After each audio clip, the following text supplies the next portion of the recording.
Jai Bhim. Jai Bhim. जय भीम जय Bhim. So we're looking at how we live the Buddhist life. तो हम इस बात को देख रहे थे कि बौद्ध जीवन कैसे जिए. And we're doing that so that we can better fulfill Baba Saheb's dream. और हम इसलिए यह देख रहे हैं ताकि हम बाबा साहब का सपना पूरा कर सकें. Baba Saheb wanted to see an India that was based entirely on liberty, equality and fraternity. बाबा साहब देखना चाहते थे कि सारा भारत समता, स्वतंत्रता और बंधुता मूलक हो. And he saw the Buddha Dhamma as the best way of bringing that about. और उन्होंने देखा कि बौद्ध धम्म सबसे उत्तम या सर्वोत्तम तरीका है उसे लाने का. So obviously, if that is to happen, we Buddhists have to live that life fully. और अगर उसे साकार करना है तो हम बौद्धों को उसे जीना है. We have to do it. हमें इसे इकट्ठा करना है. You have to do it. आप लोगों को इसे करना है. If we don't do it, well, the Buddhist life will not be present in India. और अगर हम इसे नहीं करेंगे तो बौद्ध जीवन भारत में प्रस्थापित नहीं होगा. And we won't bring about liberty, equality and fraternity at the deepest level. और फिर हम समता, स्वतंत्रता और बंधुता गहराई तक नहीं ला पाएंगे. So till now we've been looking at how you work on yourself. तो अब तक हम देख रहे थे कि कैसे हम स्व के ऊपर कार्य करें, उसे कैसे बदलें. And we've got to look at the other three headings that constitute the basis for the Buddhist life. और हम 3 शीर्षकों के तहत इसे देख रहे थे जिससे एक बौद्ध जीवन साकार होगा, तैयार होगा. We've got to look at forming, building Sangha. हम देख रहे थे इस शीर्षक के तहत कि संघ की निर्मिति. We've got to look at spreading Dhamma. हम देख रहे हैं कि धम्म का प्रसार कैसे करें. And we've got to look at creating a compassionate society by acting to help others. और हम इस बात को भी देख रहे थे कि औरों को मदद करके हम कैसा करुणामूलक समाज निर्माण कर सकते हैं. So today, this talk is based on the theme of forming Sangha, building Sangha. तो आज का यह जो व्याख्यान या प्रवचन है यह संघ की निर्मिति कैसे करें, उसका निर्माण कैसे करें, इसके ऊपर आधारित है. And this topic is so important that we'll also look at this in the next talk.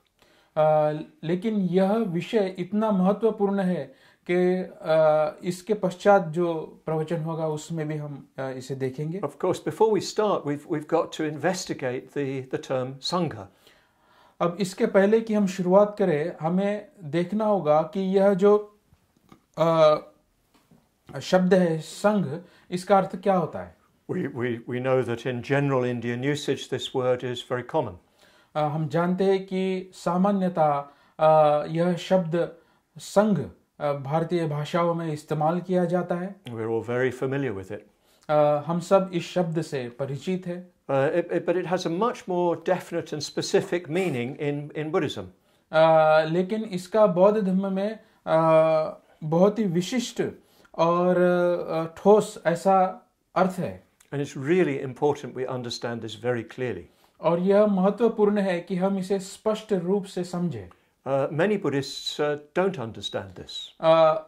काफी बौद्ध इस शब्द को समझते नहीं हैं. And not just in India, but even in much of the Buddhist East. केवल भारत में ही नहीं, लेकिन बौद्ध पूर्वी देशों में भी इसे लोग नहीं समझते. And to begin with, even Baba Saheb didn't really fully understand it. और शुरुआत से ऐसे यानी शुरुआत में इससे कर सकता हो कि बाबा साहब भी इसे he didn't fully understand it to begin with. शुरुआत की तौर पे मैं ऐसा कहूँगा कि बाबा साहब भी इसे पूरी तरह नहीं समझे. We know that to begin with, when he was considering conversion, he didn't want to go for refuge to the Sangha. जैसे कि शुरुआत में जब धर्मांतरण का समारोह हो रहा था, उन्होंने कहा कि मैं संगं शरणम गच्छामि नहीं कहूँगा. So why? तो क्यों उन्होंने ऐसे कहा? Well, because he understood Sangha, as most people do, as meaning the Bhikshu Sangha specifically. क्योंकि संघ उन्होंने ऐसे समझा कि जैसे प्राय लोग समझते हैं संघ का मतलब भिक्षु संघ. And well, he didn't feel he could go for refuge to the Bhikshu Sangha. और उन्हें ऐसे लगा कि वो संघ को शरण यानी जो भिक्षु संघ है उसको शरण नहीं जाएंगे. Well, of course, we know there are many very good bhikshus. क्योंकि हम जानते हैं बहुत अच्छे भिक्षु भी है. And we know that it's very important indeed that people live a celibate, dedicated life. और हम जानते हैं ऐसे भिक्षु है जो वाकई में ब्रह्मचर्य का जीवन जीते हैं, कटिबद्ध धम्म जीवन जीते हैं. But a refuge is something you can completely rely on. लेकिन शरण गमन यह होता है जिसके ऊपर आप पूरी तरह निर्भर हो सकते हैं. And well, not all bhikshus are very good. और ऐसे कुछ भिक्षु है जो अच्छे नहीं भी होते हैं. So to begin with, Baba Sahib, he didn't feel he could go for refuge to the Sangha because he understood it as Bhikshu Sangha. तो बाबा साहब ने ऐसे समझा कि मैं संघ को शरण नहीं जाऊंगा क्योंकि उन्हें ऐसे लगा कि वे भिक्षु संघ को शरण जा रहे हैं. But Baba Sahib was not an ordinary man. लेकिन बाबा साहब सामान्य व्यक्ति नहीं थे. He looked into things deeply. उन्होंने चीजों को गहराई से देखा. And he came to realize that Sangha did not just refer to the Bhikshu Sangha. Sangha as refuge did not refer to the Bhikshu Sangha. लेकिन फिर उन्होंने जाना कि संघ का अर्थ केवल भिक्षु संघ नहीं है, लेकिन वह एक आदर्श संघ जिसे कहते वह है. I want to be very clear, I'm not speaking against the Bhikshu Sangha. मैं इस बात से स्पष्ट रहना चाहता हूँ कि मैं भिक्षु संघ के विरोध में नहीं कह रहा हूँ. I greatly respect many bhikshus. मैं कई भिक्षुओं का आदर करता हूँ. I respect the way of life they have. और जिस तरीके का वो जीवन जीते हैं उसका मैं आदर करता हूँ. And I have many friends who are bhikshus. और मेरे कई अच्छे मित्र हैं जो भिक्षु हैं. But for something to be a refuge, you have to be able to completely rely on it. लेकिन जिसे हम शरण गमन कहते हैं, शरण गमन का अर्थ यह होता है कि उसके ऊपर आप पूरी तरह निर्भर हो. You can completely rely on the Buddha. आप पूरी तरह बुद्ध के ऊपर निर्भर हो सकते हो. Because the Buddha is enlightened. क्योंकि बुद्ध संबोधि प्राप्त है. He's completely free from self. स्व से वे पूरी तरह मुक्त है. He's completely free from attachment to himself. स्व आसक्ति से वे पूरी तरह मुक्त है. He's free from greed and hatred and delusion. और वे लोभ मोह द्वेष से मुक्त है. So everything he does is based on compassion and awareness. तो हर चीज वो जो करते हैं उसकी नींव जो है वह प्रज्ञा है और करुणा है. So you can completely rely on the Buddha. तो आप पूरी तरह बुद्ध के ऊपर निर्भर हो सकते हो. What he says is true. जो भी वो कहते हैं वो सत्य कहते हैं और वो सत्य होता है. What he does is based on compassion. जो भी वो करते हैं वह करुणा के ऊपर आधारित होता है. You can completely rely upon the Dhamma. आप पूरी तरह धम्म के ऊपर निर्भर हो सकते हैं. Because the Dhamma is the truth about things. क्योंकि धम्म जो है वह चीजों के प्रति सत्यता है. And you can investigate it, you can prove it for yourself. और यह आप अपने अनुभव से या अपने आप के लिए इसे साबित कर सकते हैं. Everything's impermanent. हर चीज अनित्य है. There's nothing that's lasting. ऐसी कोई चीज नहीं है जो निरंतर या चिरकाल टिकती है. This is perhaps the most basic teaching of Buddhism. शायद बौद्ध धर्म की यह काफी बुनियादी शिक्षा है. So if we look deeply into the life around us, it's all impermanent. तो हम गहराई से अपने इर्द गिर्द जीवन को देखते हैं, वह अनित्य है. I'm impermanent. मैं अनित्य हूँ. He's impermanent. ये भी अनित्य है. This program is impermanent. यह जो कार्यक्रम आप देख रहे हैं यह भी अनित्य है. Anything we investigate, it's impermanent. किसी भी चीज की अगर हम समीक्षा करते हैं तो वह अनित्य है. So that the Dhamma can be relied upon because it's the truth. तो हम धम्म के ऊपर निर्भर हो सकते हैं क्योंकि यह सत्य है. Any human institution is bound to have its failings. कोई भी जो मानवीय संस्थान है इनमें निराशा होगी. The Bhikshu Sangha has its failings. तो भिक्षु संघ के भी ऐसी कुछ निराशाएं हैं. The Triratna Bauddha Sangha to which we belong has its failings. तो त्रिरत्न बौद्ध संघ जिसमें हम सम्मिलित हैं इसमें भी निराशा है. Barabar? Yes. We know it has, huh? हम जानते हैं सभी संस्थानों में कुछ निराशा या कमियां हैं. So you can't go for refuge to any human institution. तो इस प्रकार से जो मानवीय संस्थान है उससे हम शरण गमन नहीं कर सकते. Yeah, institutions are important. संस्थानें जरूरी है. We can't spread the Dhamma without those institutions. और संस्थानों के बगैर धम्म का प्रसार करना मुश्किल है. But we can't go for refuge to them. लेकिन हम इसे शरण गमन नहीं कर सकते. We can't place all our confidence in them. हमारा सारा जो समुचय आत्मविश्वास है हम उन संस्थानों में नहीं रख सकते. We need to keep our critical, ethical awareness alive. तो हमारी जो आलोचनात्मक नैतिक सजगता है उसे हमें उजागर रखनी है, तेज रखनी है. So what is Sangha in its sense of being a refuge? तो फिर संघ क्या है शरण गमन के परिप्रेक्ष्य में? Well, I think you could say that Sangha really is the ideal human society. तो संघ आप वाकई में ऐसा कह सकते हैं जो एक आदर्शवत मानवीय समाज है. It's a human society in which there's no personal interests and desires. एक ऐसा समाज जहाँ पे कोई भी स्वार्थ या स्व से जुड़ा हुआ यानी चाह नहीं है. It's a society which is based on liberty, equality, fraternity. ऐसा आप कह सकते हैं कि ऐसा समुदाय या संघ जो समता, स्वतंत्रता और बंधुता के ऊपर आधारित है. So we could say that Sangha is the highest aim of all our efforts to transform society. तो हम ऐसा कह सकते हैं संघ एक ऐसा हमारा उच्च ध्येय है जहां हम समाज को परिवर्तित करना चाहते हैं. We're trying to change, to transform the whole of human society in India, all over the world, into Sangha. तो हम ऐसा कह सकते हैं कि जो भारतीय समाज है या जो विश्व समाज है उसे हम संघ के रूप में परिवर्तित करना चाहते हैं. In the final sense, this is what Baba Sahib meant by Dhamma Rajya.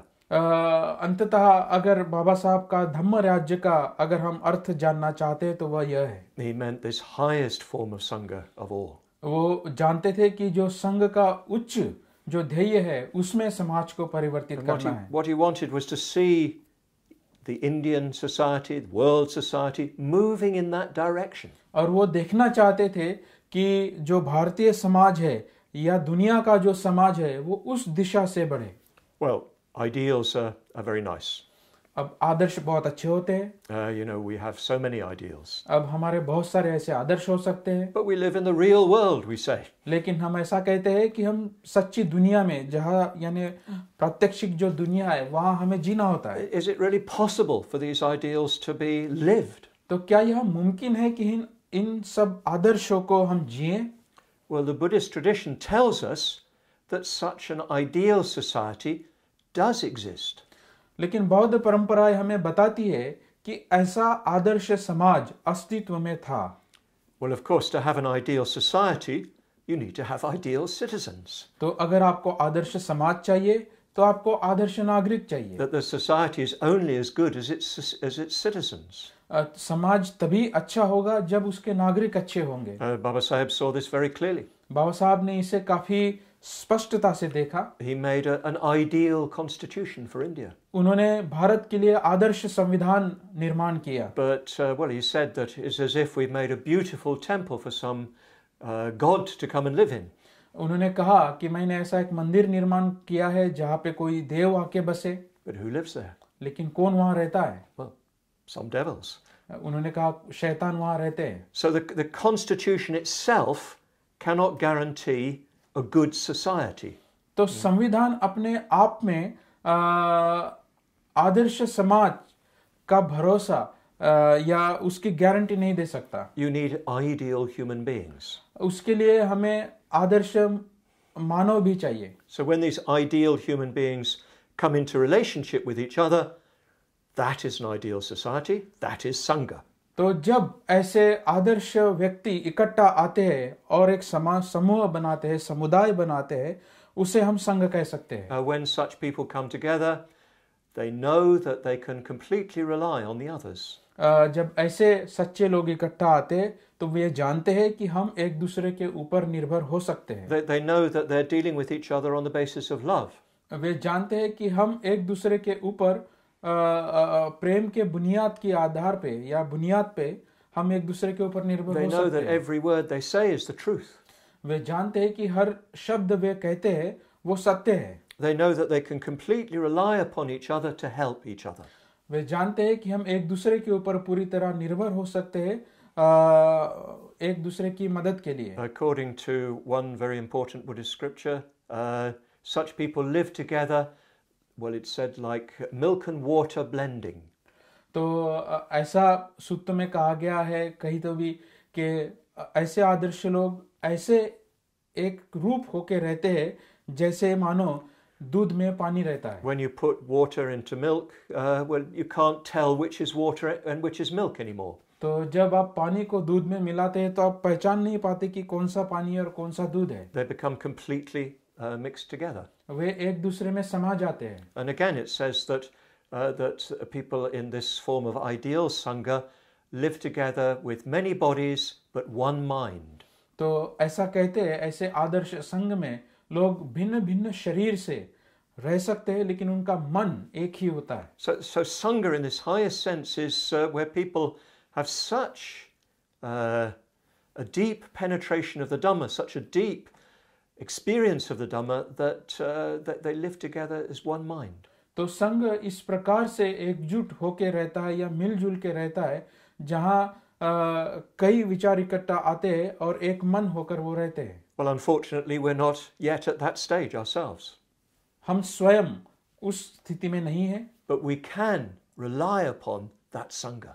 लेकिन जो उच्च संघ है उस पर हम निर्भर रह सकते हैं। We may not meet it directly, उस संघ को हम प्रत्यक्ष रूप से नहीं मिल सकते, but we know it does exist, it has existed. लेकिन हम जानते हैं कि इसका अस्तित्व था और इसका अस्तित्व है। We know when we read the Pali Canon. हम जानते हैं जब हम पाली सूक्तों को पढ़ते हैं, We see the way in which Shariputra, Maudgalyayana and all the great bhikshus dwell together. हम जानते हैं कि किस प्रकार से सारिपुत्र मोगलायन जो महान भिक्षु थे कैसे वो इकट्ठा रहे। No quarreling, no arguing. वे वाद विवाद नहीं करते थे या झगड़े नहीं करते थे And complete understanding of each other. और एक दूसरे की समझ आदर्श समझ थी, पूरी समझ थी। And we see this with great beings, great Buddhists in many countries of the world. और हम जानते हैं We see this in the same way with great Buddhists in other parts of the Buddhist world. और हम इसे देखते हैं जो महान बौद्ध है दूसरे देशों में जो रहते उनके द्वारा। For instance, we know of many Tibetan gurus of this kind. जैसे भारत के बाहर हम देखते हैं तो ऐसे कई महान तिब्बतन गुरु थे। Of course, it doesn't mean all Tibetans live like that. इसका अर्थ ऐसा नहीं होता कि सभी तिब्बती जो लोग हैं आदर्श रूप रहे हो, But the greatest of them are part of this ideal Sangha. लेकिन उनमें से जो महान लोग थे वो उस आदर्श संघ का हिस्सा थे। And that they dwell together in great harmony. और वे एक दूसरे के साथ पूर्ण सुसंवादित रूप से रहे हैं। The same in other countries, in Thailand, in Sri Lanka, in China, etc. और ऐसा ही समानार्थी है अन्य देशों के साथ जैसे कि थाईलैंड, चाइना, श्रीलंका Wagare. और इत्यादि। All over the world, where there have been Buddhists practicing deeply, such Sangha comes about. तो जहाँ कई भी लोगों ने धम्मों को गहराई से आचरण किया वहाँ संघ की निर्मित हुई। We may not be able to see it. शायद हम उन्हें देख ना पाए। You can only see what your eye is capable of seeing. आप उतना ही देख पाओगे जितनी आपकी आंखें देखने के लिए सक्षम है। But individuals who exist in this highest Sangha are here. लेकिन जो व्यक्ति इस आदर्श के लिए उच्च जिए वे वहाँ थे। And at the very least we can rely on that as an ideal. तो कम से कम हम उन लोगों के ऊपर आश्रयित हो सकते हैं एक आदर्श करके। And not so much rely on the people, but rely on the ideal. तो ज्यादा हम लोगों के ऊपर आश्रयित नहीं होते या निर्भर नहीं होते, लेकिन हम आदर्शों के ऊपर निर्भर होते हैं। Because we don't know who those people are. अब हमें नहीं पता कि वे कौन लोग थे।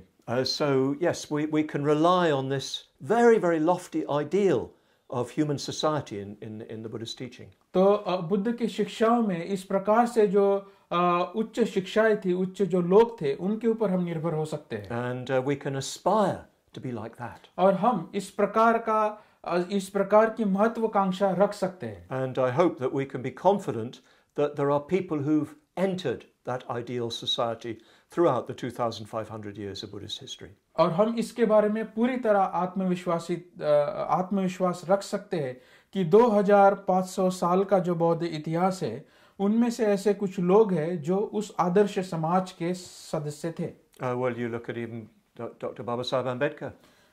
उदाहरण के लिए आप स्वयं डॉक्टर बाबा साहब अम्बेडकर जी को देखिए। You can see the way he lived. आप देख सकते हैं जैसा वो जीवन जिए, You can see his attitude to other people and to society. और आप उनका जो नजरिया है और लोगों को देखने का या समाज को देखने का, उसे आप देख सकते हैं। He was always trying to create the best. उन्होंने हमेशा ही एक उच्चतम निर्माण करने की कोशिश की, He always aspired to the best for everybody. और उन्होंने हमेशा ही एक सर्वोच्च व्यक्ति के लिए कैसा निर्माण हो, इसके लिए कार्य किया। Even though Mr. Gandhi was his political enemy, he refused to let him die. भले ही मिस्टर गांधी उनके राजनीतिक विरोधी थे या दुश्मन थे, उसके बावजूद भी वे नहीं चाहते थे कि उनका देहांत हो। If Baba Saheb had chosen to let Mr. Gandhi die, well, there would have been a terrible bloodbath in India. अगर बाबा साहब ने वो चुनाव किया होता कि मिस्टर गांधी वैसे ही यानी उनका देहांत हो, तो शायद वहाँ रक्त रंजित क्रांति हो सकती थी। But Baba Saheb wanted peace, he wanted harmony, he wanted the best for everybody. लेकिन बाबा साहब ने शांति का पालन किया, वे सुसंवाद चाहते थे और हर किसी के लिए अच्छा जीवन चाहते थे। And he acted in harmony with other great beings. और इसी प्रकार उन्होंने औरों के साथ सुसंवादित तरीके से कार्य किया। So yes, this ideal of Sangha we can look up to and aspire to as our goal. तो इस प्रकार से जो आदर्श समाज है, उच्च समाज है, उसकी हम महत्वाकांक्षा कर सकते हैं, उसे हम अपना ध्येय समझ सकते हैं। And we can believe that there are people who have entered that ideal society. और हम ऐसा विश्वास रख सकते हैं कि वहाँ ऐसे लोग हैं या ऐसे लोग हैं जो ऐसा आदर्श समाज जिए। That's what we go for refuge to. उसे हम शरण गमन करते हैं। We go for refuge to the ideal and the fact that it can be and has been experienced. हम उस आदर्श को शरण गमन करते हैं, उस जो तथ्य था और वह सत्यता थी। And well, this is a very great and important commitment from us. तो यह बहुत ही महान और महत्वपूर्ण कटिबद्धता है हमारे द्वारा। We're committing ourselves to entering that ideal Sangha. तो हम अपने आप को कटिबद्ध करते हैं उस आदर्श समाज में सम्मिलित होने के लिए। And we're committing ourselves to creating it in society at large. और हम उसके लिए भी कटिबद्ध होते हैं जहां हम ऐसा एक विशाल समाज निर्माण कर सकते हैं उस बुनियाद पर। We're committing ourselves to moving the whole of society towards that ideal. और हम अपने आप को कटिबद्ध करते हैं सारा जो मानवीय समाज है उस दिशा की ओर चले, पहल करें। This is the task that Baba Saheb has given us. यह कार्य बाबा साहब ने हमें दिया है। It's such a huge task. यह इतना महान या बड़ा कार्य है। It's almost impossibly great. This task is almost impossible. यह जो कार्य है यह असंभवनीय लगता है। But we must give all our effort to bringing it about. लेकिन हम सब लोगों ने निश्चित ही हमारे सारे प्रयास इस दिशा में देने चाहिए। This is what building Sangha in the end means. यही अर्थ होता है संघ की बुनियाद क्या है या संघ किसे कहते हैं, इसे समझने का। So we've clarified what is Sangha in its ideal sense. तो हमने स्पष्टता की कि संघ एक आदर्शवत समाज के परिप्रेक्ष्य में क्या होता है। But Sangha exists on different levels. लेकिन संघ जो है भिन्न स्तरों पर इसका अस्तित्व होता है। That's, if you like, the highest level. जिसकी हमने अभी बात की उसे हम कह सकते हैं एक उच्चतम आदर्श है। That's the real Sangha. वो सच्चा या उच्च संघ है। And it's that real Sangha that we are trying to bring about. और वो जो वाकई में जो वास्तविक संघ है उसे हम लाने की कोशिश करते हैं। But the Sangha, yes, exists also on a level that is what we could say effective. लेकिन हम संघ को और दूसरे स्तर पे भी समझ सकते हैं, जिसे हम प्रभावी परिणामकारक संघ कह सकते हैं। And it consists of those who effectively go for refuge to the Buddha, Dhamma and Sangha. और उसे वो लोग हम कह सकते हैं जो परिणाम कारक शरण गमन करते हैं। You could say that those who are members of the real Sangha really go for refuge to the Buddha, Dhamma and Sangha. तो हमने देखा कि जो वास्तविक संघ है, सच्चा जो संघ है, वो सच्चाई में बुद्ध धम्म संघ को शरण जाता है। They can't lose that refuge. वे लोग या उस संघ के सदस्य जो है वो कभी भी उस शरण गमन को छोड़ते नहीं है। Everything they do expresses that going for refuge. हर चीज वो जो करते हैं उस शरण गमन के तहत करते हैं। Their hearts never go away from the Buddha, Dhamma and Sangha. उनका जो दिल है बुद्ध धम्म संघ से कभी भी दूर नहीं जाता। In traditional language, they are stream entrants, Shrotapana and beyond. पारंपरिक भाषा से हम ऐसा कह सकते हैं, वे वो लोग हैं जो श्रोतापन्न हैं। They've entered the stream of the Dhamma. वो जो है धम्म प्रवाह में वे सम्मिलित हो चुके हैं। And once you've entered the stream, it carries you down to the ocean of Buddhahood. एक बार अगर आप उस धम्म प्रवाह में प्रवेश कर लेते हैं तो वो जो प्रवाह है वो आपको बुद्धत्व की ओर ले जाता है। So the real Sangha consists of those who really go for refuge. तो वास्तविक संघ वही है जो वाकई में पूर्णतः शरण गमन करता है। But then before you reach that level, there's what we've called effective Sangha. लेकिन इससे पहले कि हम उस पायदान तक पहुंचे, हम ऐसा कह सकते हैं वहाँ परिणामकारक संघ है, प्रभावी संघ है। And that consists of people who effectively go for refuge to the three jewels. और उस संघ के जो सदस्य होते हैं वह परिणामकारक शरण गमन करते हैं। We know that at this point that such people have not yet fully entered the stream of the Dhamma. अब इस स्तर पर जो सदस्य होते हैं संघ के, वह श्रोतापन्न नहीं होते या पूरी तरह धम्म प्रवाह में सम्मिलित नहीं हो चुके होते हैं। There are still drives and pulls in other directions. वहाँ फिर भी जो अन्य जो झुकाव है, रुझान है या खिंचातान है वो रहती है। There's things that pulling them back. उन्हें यानी अन्य जो प्रवाह है वो उन्हें पीछे खींचते हैं। But there's enough commitment to the three jewels to keep them moving forward. लेकिन वहाँ कम से कम पर्याप्त मात्रा में त्रिरत्न के प्रति शरणगमन होता है जहाँ वो आगे कूच कर सकते हैं। So that the whole trend of their lives is forward towards the three jewels. तो उनके जीवन का सारा जो रुख जो होता है वह त्रिरत्न की ओर होता है। And they form an effective Sangha. और वे फिर परिणामकारक संघ निर्माण करते हैं। Sometimes they quarrel, कभी वो झगड़े करते हैं, but they make up their quarrels. लेकिन अपने झगड़ों के ऊपर वो उठते हैं। Sometimes they're in disharmony, कभी कभी वे सुसंवादित नहीं होते हैं, but they resolve their disharmony. लेकिन जो उनका या कह सकते हैं कि जो विवाद है, उन विवाद को सुसंवाद में वो परिवर्तित करते हैं। Sometimes members of such an effective Sangha go astray. Sometimes members of such a Sangha wander away. कभी कभी ऐसे जो परिणामकारक संघ के सदस्य होते हैं वो भटक जाते हैं। And well, they come back. लेकिन वो फिर वापस भी आते हैं। Their brothers and sisters bring them back into the Sangha. उनके जो संघ भाई बहन जो होते हैं उन्हें वो वापस लाते हैं। So you could say it's not a perfect Sangha. तो आप कह सकते हैं कि यह कोई आदर्श संघ नहीं है, But it's a good enough Sangha. लेकिन कम से कम यह अच्छा संघ हो सकता है। And it is generally making progress. और यह मोटे मोटे तौर पर प्रगति करता है। And there's deeper and deeper harmony between its members. और उनके जो सदस्य होते हैं उनमें एक गहरा संवाद होता है। A deeper and deeper friendship and sympathy between them. उनमें गहरी मित्रता होती है, एक दूसरे के प्रति सहानुभूति होती है। They're able to communicate more and more on the basis of real mutual understanding. और वो आपस में जो समझ है उस समझ के आधार पर एक दूसरे के साथ बात कर सकते हैं, आगे बढ़ सकते हैं। And deep friendship. और गहरी मित्रता। So that is the effective Sangha. तो वह परिणामकारक संघ है। But there's even an earlier stage. लेकिन उससे पहले भी उसके निम्न स्तर पर और एक संघ होता है, which is what we could call provisional Sangha. उसे हम कह सकते हैं Provisional, temporary. उसे तात्कालीन संघ हम कह सकते हैं. Yeah, tatkalik.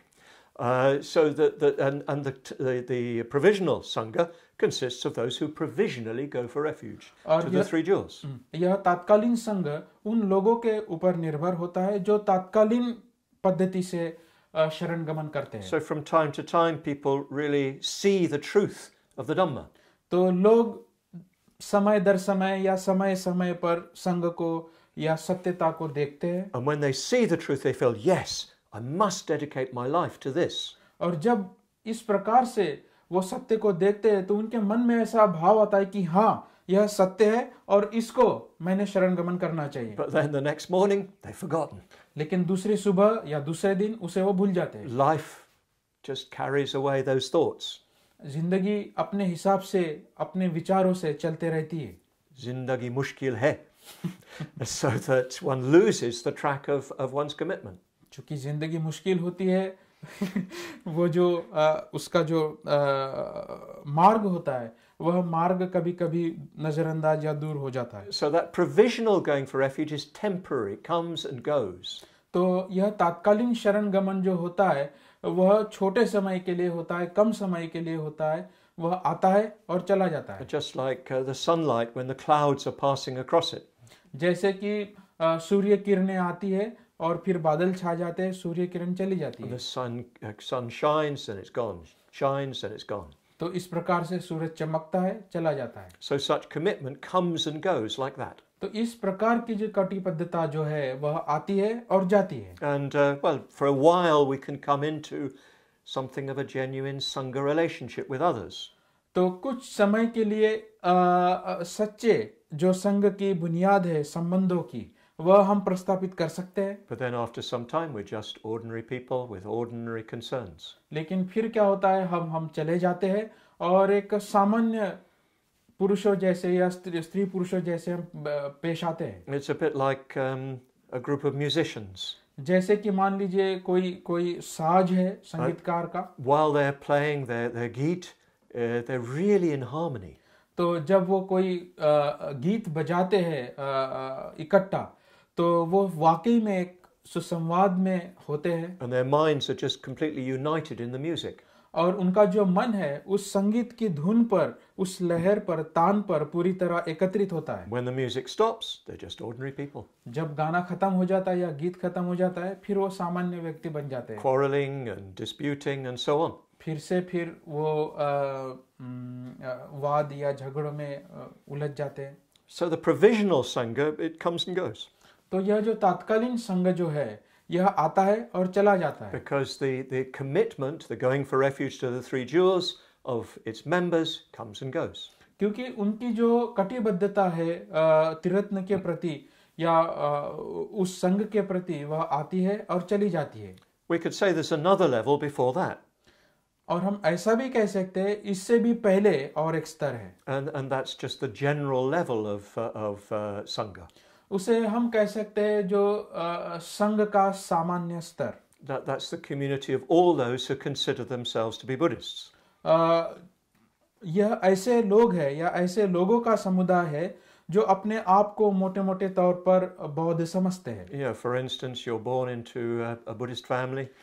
उदाहरण के लिए आप बौद्ध परिवार में पैदा हुए हो, So you're a Buddhist. इसलिए आप बौद्ध हैं. You don't know anything about Buddhism, maybe. आप बौद्ध धर्म के बारे में कुछ ना जानते हो. You don't know how to practice. आपको पता नहीं उसका आचरण कैसे करें. This is found everywhere in the Buddhist world. ऐसा यानी बौद्ध जगत में अक्सर पाया जाता है. Yes, your flag is a Buddhist flag. निश्चित ही आपका जो झंडा है वह बौद्ध झंडा है.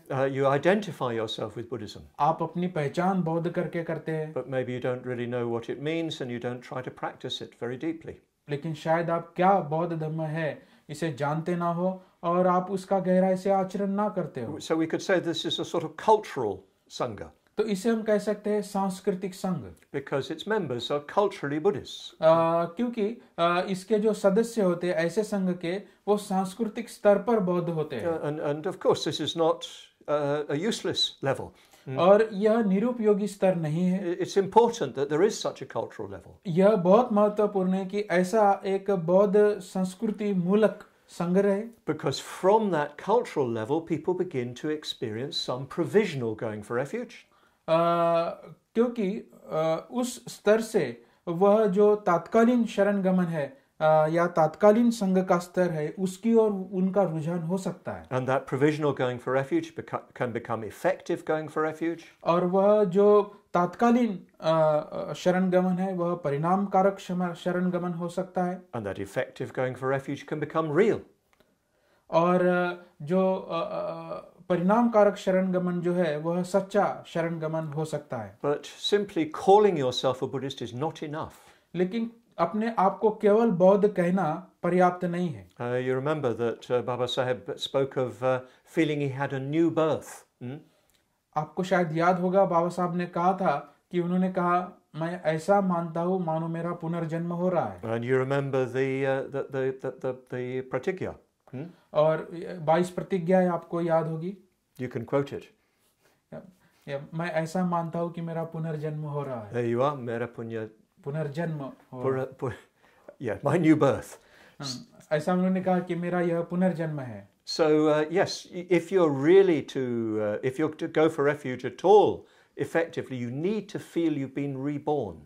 तो अगर आप वाकई में शरण गमन करते हैं तो आपको ऐसा महसूस होना चाहिए कि आपका मानो पुनर्जन्म हो रहा है। A cultural Buddhist is just born a Buddhist. तो सांस्कृतिक बौद्ध जो होते हैं या सांस्कृतिक स्तर पर जो बौद्ध होते हैं वे केवल बौद्ध परिवार में पैदा होते हैं। An effective Buddhist is reborn a Buddhist. और जो परिणामकारक बौद्ध जो होते हैं वो पुनर्जन्मित बौद्ध होते हैं। So you see that Sangha exists on different levels. तो इस प्रकार से हम देखते हैं कि संघ जो है वह भिन्न भिन्न स्तर पर होता है। Cultural, provisional, effective, real. तो सांस्कृतिक, तात्कालीन, परिणामकारक और प्रभावी या वास्तविक शरण गमन। And those correspond to their members who, if culturally go for refuge, provisionally go for refuge, effectively go for refuge, and really go for refuge. और उसके सदस्य भी फिर उस स्तर पर होते हैं जो सांस्कृतिक स्तर पर शरण गमन करते हैं, वे सदस्य जो परिणाम तात्कालीन शरण गमन करते हैं संघ के स्तर पर, वे सदस्य जो परिणामकारक शरण गमन करते हैं उस संघ के सदस्य, और जो वास्तविक शरण गमन करते हैं उस संघ के सदस्य। So you see that this question of Sangha, what is Sangha, is a difficult one. तो हम देखते हैं कि संघ क्या है, यह इतना आसान सवाल नहीं है। It's not just an institutional issue. यह केवल सांस्थानिक प्रश्न नहीं है। It's not a question of robes and titles and so on. यह आपके कौन से आपने कपड़े पहने हैं, किस प्रकार का आपने चिवर परिधान किया है और आपका टाइटल या आपका शीर्षक क्या है, केवल इससे इसका संबंध नहीं है। Although robes and titles can help. निश्चित ही जो भी आप चिवर पहनते हैं या कपड़े पहनते हैं या जो भी आपके शीर्षक है वो मायने रखते हैं। That's why I wear this kesa. इसलिए मैंने यह केसा पहना है। It indicates that I've effectively gone for refuge to the three jewels. यह दर्शाता है कि मैं प्रभावी रूप से या परिणामकारक रूप से मैं त्रिरत्नों को शरण जाने की कोशिश कर रहा हूँ। That's why my name is Subhuti, because I was given that when I was ordained. इसलिए मेरा जो नाम है वह सुबूति है, क्योंकि जब मेरी दीक्षा हुई तब यह नाम मुझे दिया गया। And I gave him the name Maitreya Nagarjuna. और जब मेरी दीक्षा हुई तो मुझे यह नाम मिला, यानी मुझे मैत्रीवीर Nagarjuna. And that indicates that one has been reborn as an effective Buddhist. और इसे हम कह सकते हैं कि आप प्रभावी रूप से पुनर्जन्मित हुए हैं एक परिणामकारक बौद्ध करके। But just because you have a name and a title doesn't mean that you're an effective Buddhist. लेकिन केवल आपका यह नाम मिला है या आपने कुछ परिधान किया है इसलिए ही आप परिणामकारक बौद्ध है, ऐसा नहीं है। The effective Buddhist is an inner state. क्योंकि परिणामकारक बौद्ध होना यह एक आंतरिक स्तर है, मन का स्तर है। It's a matter of the efforts that you make. इसका प्रश्न जो प्रयास आप करते हैं उन प्रयासों से है, नाम से नहीं। So we've understood, I hope, quite a bit better what Sangha is. तो मैं आशा करता हूँ कि हमने थोड़ा भी अधिक अच्छी तरह समझा होगा कि संघ अब क्या है. And that the duty that we all have as Buddhists is to try to build, well, a real Sangha. और एक बौद्ध होने के नाते हमारा यह कर्तव्य है कि हम एक सच्चा या वास्तविक संघ निर्माण करने की कोशिश करें. And that means, well, moving from cultural Sangha to provisional Sangha. इसका अर्थ यह होता है कि सांस्कृतिक संघ से या सांस्कृतिक स्तर के संघ से हम तात्कालीन संघ की ओर बढ़े. From provisional to real, to effective Sangha. और उस तात्कालीन संघ से हम परिणामकारक संघ की ओर बढ़े. And from effective Sangha to real Sangha. और परिणामकारक संघ से हम जो सच्चा संघ है, वास्तविक जो संघ है, उसकी ओर बढ़े. And of course that means that as an individual we go for refuge more and more deeply through these stages. इसका अर्थ यह होता है कि एक वैयक्तिक स्तर पर भी हम इन स्तरों से गुजरते हैं, अपनी प्रगति करते हैं. And we've already seen how we do that when we looked at transforming yourself. और हमने इसे देखा कैसे हम वैयक्तिक रूप से परिणाम कारक अपना शरण गमन करें. इस शीर्षक के तहत कि स्व का परिवर्तन हम कैसे करें. So you continue to do that more and more deeply. तो हम इसे सातत्य से रोज या निरंतर करते हैं. But you enter into a deeper and deeper connection with others who are doing the same thing. लेकिन आप जो लोग इस प्रकार से प्रभावी रूप से आचरण कर रहे हैं, उनके साथ भी अपना संबंध गहरा बनाते हैं. And you enter into deeper and deeper friendship with them. और अपने मैत्री के गहराई में आप जाते हैं. So then Sangha emerges more and more fully. तब संघ पूरी तरह फूलता है, फैलता है. This is what building Sangha means in essence. तो सार रूप से अगर हम समझे तो यह इसका अर्थ होता है कि संघ की निर्मित का यानी मतलब क्या होता है. In the next talk I'm going to describe what you actually do. दूसरे इसके पश्चात जो प्रवचन होगा उसमें मैं आपको बताऊंगा कि वाकई में हमने क्या करना चाहिए. But it's important that we understand the background to that. We understand the reality of that. लेकिन यह महत्वपूर्ण है कि इसकी जो पृष्ठभूमि है या पार्श्वभूमि है, इस पार्श्वभूमि को हम पूरी तरह समझें. And the most important thing that we realize that Sangha is not an organization. और इसमें महत्वपूर्ण समझने वाली बात यह है कि संघ संस्था नहीं है. Sangha members may organize, of course. संघ के जो लोग हैं वो संस्थाएं बना सकते हैं. We know Baba Sahib taught us that we must educate, agitate and organize. हमें याद है कि बाबा साहब ने हमें बताया कि शिक्षित बनो, संघर्ष करो और संगठित रहो. So yes, organization is extremely important. तो इसलिए संगठन होना महत्वपूर्ण है. But Sangha is, as it were, before organization. लेकिन संघ उस संगठन के पहले आता है. If Buddhist organizations are not founded on Sangha, they would just be ordinary organizations. अगर संगठन संघ की बुनियाद पर आधारित नहीं रहा तो फिर वो सामान्य संस्थाएं बन के रह जाएगी. So I hope, dear brothers and sisters, that you've got a better understanding of what it means to build Sangha. तो भाई और बहनों, शायद आपको अभी कल्पना आई होगी कि वाकई में संघ की निर्मित का अर्थ क्या होता है. And I hope you've seen how this is the way in which we fulfill Baba Saheb's desire to create a society of liberty, equality and fraternity. और आपने देखा होगा कि इसके तहत हम कैसे वह समाज निर्माण कर सकते हैं, समता, स्वतंत्रता और बंधुता मूलक. If we really understand this, then, well, we'll complete Baba Saheb's dream. अगर हमने इसे पूरी तरह समझा तो हम बाबा साहब का सपना पूरा कर सकते हैं. Jai Bhim. जय भीम. Jai Bhim. जय भीम.